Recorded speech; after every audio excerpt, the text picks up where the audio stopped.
Today, we have the unique opportunity to sit down with Dr. Leslie Kasanoff to learn about hormone balance treatment for perimenopause symptoms so that you can weather this phase of life with more grace and ease. Dr. Leslie has spent her life in healthcare, including 25 years as a holistic chiropractor, 10 years before that as a medical laboratory scientist, and now a certified health coach, specializing in diet and lifestyle intervention and plant-based clinical nutrition.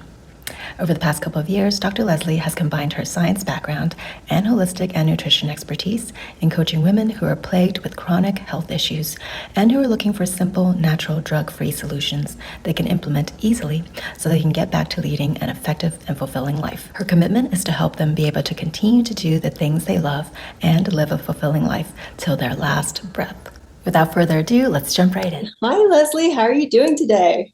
I'm doing great. Thanks for having me. Yeah, thank you for joining our podcast and volunteering to be a special guest. So today, I'm super excited actually for the audience today, our listeners, because we're going to talk about the role of gut health in balancing our hormones and keeping them in check. So Leslie, tell me a little bit about your background. Currently, I'm a health coach and consultant, and I moved into this, became a certified health coach as basically kind of the semi-retirement thing. I was a practicing holistic chiropractor for close to 30 years. And then before that, I was actually a medical lab scientist. So always been interested in health and in overall health, much more than just the physicalness of being a chiropractor. Always worked with, combined everything as much as I could. But then when I decided to go into do the semi-retirement and that aspect of it, it was like, well, now I can combine all the science background that I have so much more so than I could in a chiropractic practice and actually help people more with, with their overall health and nutrition and longevity and all those things in a way that I really couldn't in private practice. So, yeah. Super, super. Isn't it wonderful how we can see like the breadcrumbs leading up to what we ultimately want, ultimate solution for our audience who might be dealing with hormonal imbalances? What are like top 3 tips that you could offer them to help get their hormones in check? Yeah. So the thing that most people don't recognize is how intimately connected your hormones are to your diet. And that's something that we didn't really understand even 10 years ago as much as we do now, because it turns out that, and I should also put the caveat in there that I discovered this personally when I went down the tunnel with the whole perimenopause thing, because when I went through perimenopause, I did what a lot of other people that are into natural health do. I went on bioidentical hormones and I gained 20 pounds in 2 months. And I said, I'm not having this. 200-pound Leslie is just not part of the picture. So I went down the tunnel, started researching, and come to find out that there's intimate connections between your gut microbiome and your hormone health and the food that you put in your stomach. And more specifically, the thing that we don't realize is that animal foods have hormones in them. And we're taking in those hormones when we take in animal products, and especially in terms of dairy. Because dairy, when you look at it, what is dairy? Dairy is basically bovine growth fluid. And it's designed to turn a 40-pound calf into a 1,000-pound cow in a year. Wow. And then we take that as adults and we concentrate it into cheese and yogurt and all the things that we use dairy for. We're just putting tons and tons and tons of hormones into our body, and we don't realize it. And that hormone and those hormones and the fat and all the other factors are also feeding the bugs in our gut microbiome. So we're feeding the wrong bugs because those aren't the bugs that are going to be good be doing good stuff for us. The bugs that we really want to be feeding are more the ones that, like the fruits and veggies and the whole foods and the beans and the nuts, all those foods our bodies were designed for eons to be consuming. Mm-hmm. So replace dairy with healthy legumes. Right? Yeah. If you were to summarize that one tip, what would that be? If it would be to get away from dairy products. Yeah. I kind of went down the tunnel there. You said give me 3 tips. No, that's okay. We'll start with the one, right? Yeah, we'll start with the one. Okay. So one is get rid of as much dairy as you can in your diet. Preferably even look at eliminating it.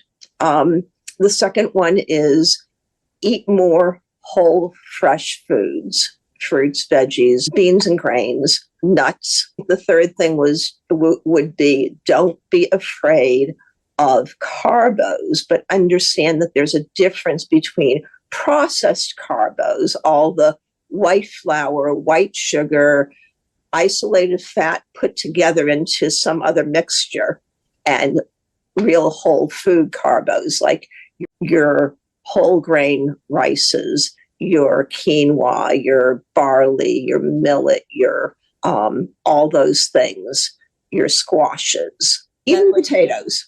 The only thing that's wrong with potatoes is what we do to them. I mean, like when we fry them or we bake them and then we slather them with sour cream. Yeah. Yes. How we eat it. Yeah. It's the company they keep. It's not potatoes themselves. Yeah. Okay. Yeah. So those are the 3 things that you did that help you kind of also lose weight too, the 20 pounds? Mm-hmm. Yep. That also helped me drop the weight, balance the hormones, get my brain back in gear. The other thing about hormones is that when we're not feeding the right bugs to feed the right, to basically produce the right hormones, then the bugs that we are feeding are also causing inflammation and brain fog and senior moments and leading into other further problems down the line. So it's so much more interrelated. I think that's probably the big thing that we know as health coaches, is that it's so much more interrelated than people realize. Right. Yeah. We hear about the talk of 3 brains, right? Our head brain, our heart brain, and the gut brain. And they're all interrelated in that sense. And whatever we feed the gut brain, and even our minds, whatever we feed it. Yeah.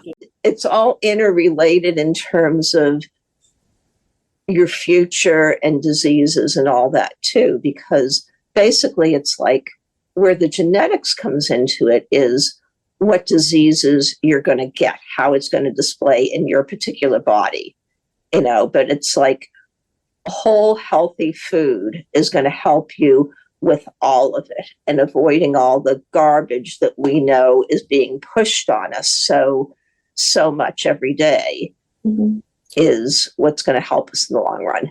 Yeah, absolutely. Yeah. Now, is there any movement as well that's involved in your protocol for helping balance the hormones, or is it mostly just diet intake?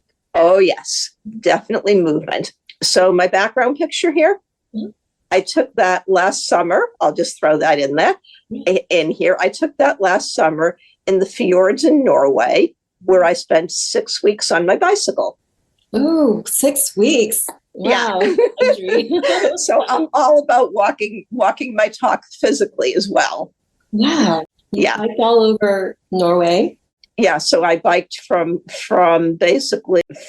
about the center of Norway in Trondheim all the way north to Nordkapp, which is the northernmost point in Europe that you can get to.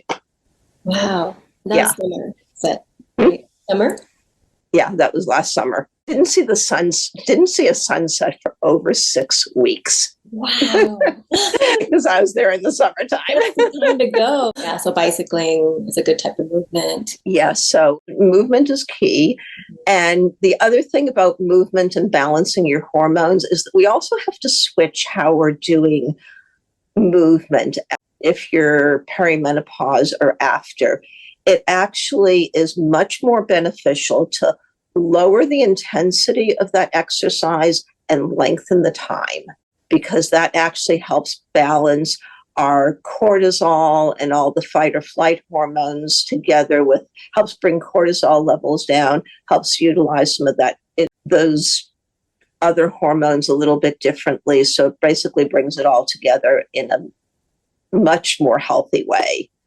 Great. And what are some types of exercises that would be considered low intensity? I really encourage people to do walking, hiking, bicycling. If you're somewhere where you can do things like kayaking or, just more of the sustained kinds of activities that maybe aren't super hard on your body. Once you get into 40s, 50s, 60s and beyond, probably want to be backing off some of that stuff. The heavy weights aren't as important. The things like running and things that are going to be jarring on your joints, you really want to look at the longevity aspect of that. So what's another example of a low intensity exercise that people can do? So funny you should ask about this with your line of work is yoga. And the thing that I love about yoga is that it brings that balance aspect into everything too. It's like I mentioned about being a bicyclist.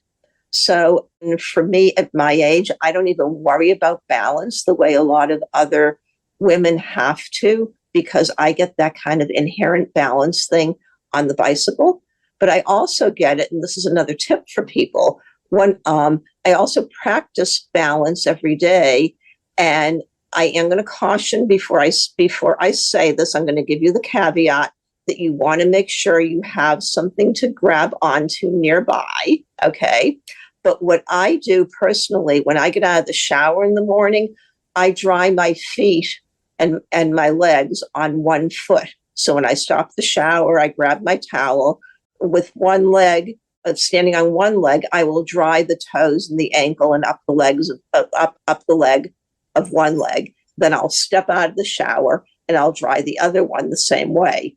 And like I said, you always want to make sure you're close enough to the wall that you can grab something. You want to make sure your tub is not slippery. So put all those caveats in there, because I don't want to be responsible for you breaking a leg. But that's one way that I involve that in my everyday life, so that I get that little bit of additional balance exercising on a daily basis, even on the days when I'm not cycling. Super. And that also probably helps with practicing our focus, right? Like balancing and focusing. Yeah, it's all part of the same thing. How would we address like any concerns around osteoporosis or maintaining a muscle mass as we age? Good. Okay. So that's a really good question. So the thing about that, first of all, regular weight-bearing exercise is probably the single best thing that you can do. The second single best thing you can do is lower the protein content of your diet. There's a really good book out there. It's on bone vitality.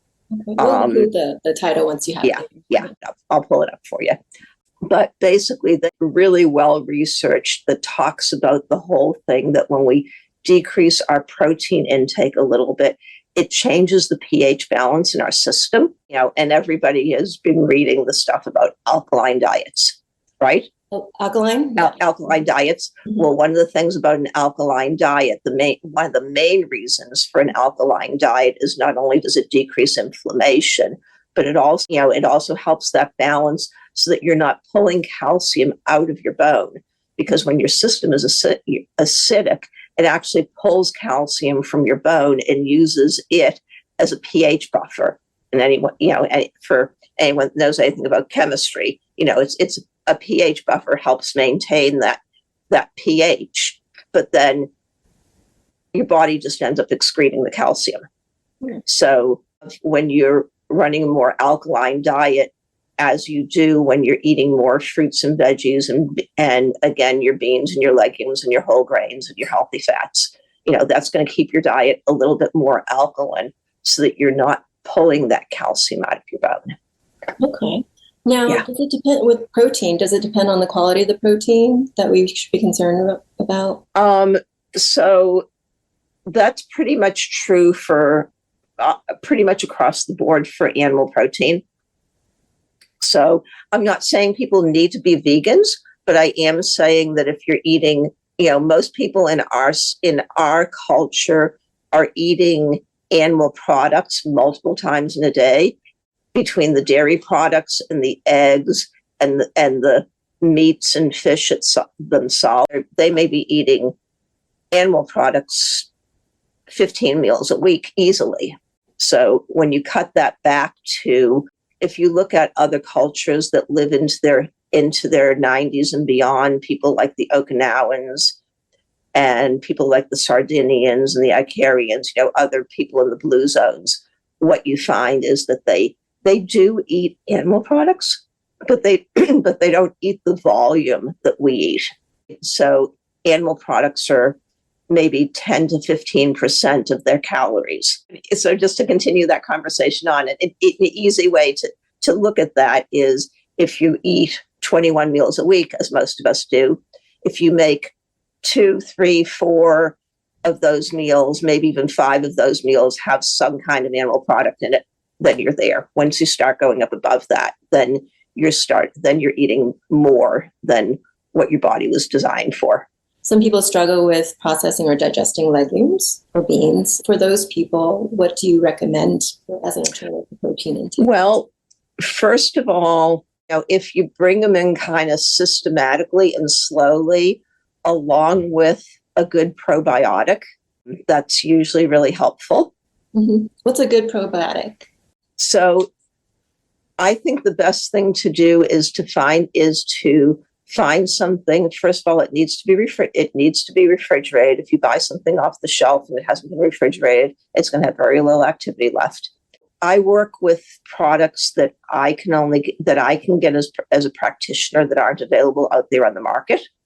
So it's really hard to recommend, like across the board, a good product. But if people want to contact me, I can definitely get them a range of probiotics and other products. But pretty much what I look for is I look for something that's been refrigerated. I look for something that's by a reputable company, which, again, a lot of the stuff that's on the shelf in a grocery store or a pharmacy is not, is mass produced and is not the best. And I look for something that has several different kinds of broad range of bacteria. The one that I most commonly recommend for people has about 10 or 15 different organisms in it. Wow. Unlike yogurt, you usually just see like 2 or 4. Yeah, 2 or 3. And that's another thing is, unfortunately, you don't get enough of a high enough concentration through yogurt or kombucha or sauerkraut or any of those other products to replace when you're dealing with having to grow a good gut microbiome. And when you look at it, it's like our gut microbiomes have been so damaged from the processed food, from the pesticides, from the GMO foods, from the antibiotics, from just all the things that are part of the normal Western life, that we all need some help. Yeah. And how would we know that there's something off in our system, in our gut biome? So I would say this: if you live in Western society, chances are 99.99% they are. It's like I said, those parameters that I just gave you. If you eat fast food regularly, if you eat animal products more than 4 or 5 times a week, if you've ever been on an antibiotic, and who hasn't ever been on an antibiotic at least once in their life, if you've ever eaten genetically modified food, if you've ever eaten food that's not organic. Yeah. Right. Yeah. So what are some key indicators to tell us our hormones might be off balance? There are so many of them. It's hard to know they display in so many different ways. What are 3 ways? Yeah. It depends on what part of life you're talking. Are you talking, I deal a lot with perimenopausal women.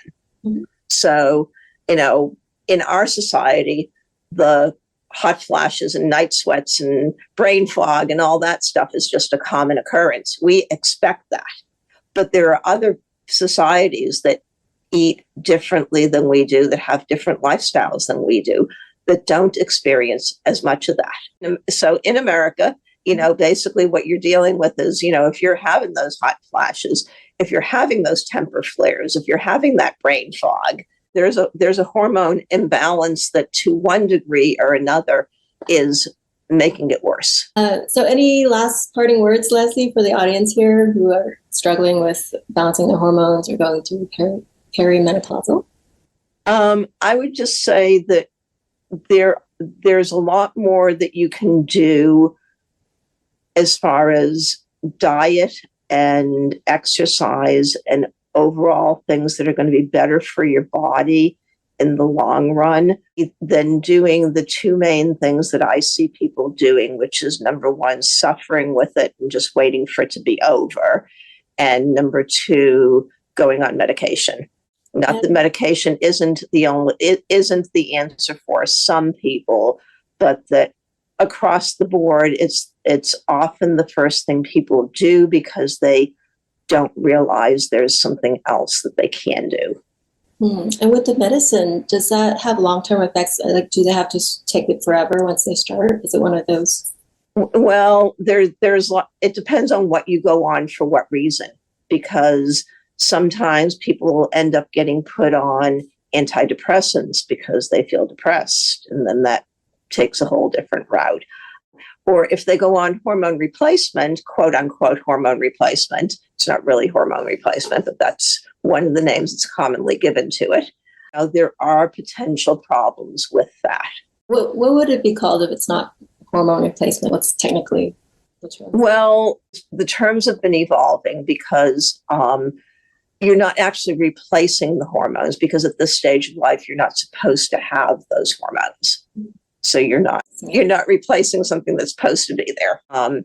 So it's more just being called hormone therapy without the replacement terminology put in there. Yeah. And there are more natural things that will give you maybe some of the broader scope precursors that allow your body to determine more what it needs rather than giving it X amount of hormone A and X amount of hormone B. And commonly the medical approach is, you give estrogen, you give progesterone in one form or another. You may or may not give testosterone, but there's also other stuff that you can do that's more about giving things like DHEA, which is more the precursor to some of those, and allowing your body to use that to work through what is more appropriate for it to be making at this point in your life. Well, Leslie, thank you for taking the time to share some of these tips and things to be aware of what we're doing, not know that it's damaging our gut. For our audience here, if they wanted to work with you, how would they reach out to you? And are there any programs or resources you already have? So I've got a couple of different resources that we could drop into the description below, in the description, that could help people out. So we can put those in there. One of the easiest ways to find me is probably I have a Facebook group that's called Vibrant Health Over 40. And so that's an easy way. Or they could just email me. I could put my email address there on my website. Thank you again, Leslie, so much. Clearly, you have a wealth of knowledge around perimenopausal, and that would certainly help them prepare for that phase. Yeah. Because it ultimately happens to all our women. So thank you. I appreciate your time. Sure. Thank you. Take care.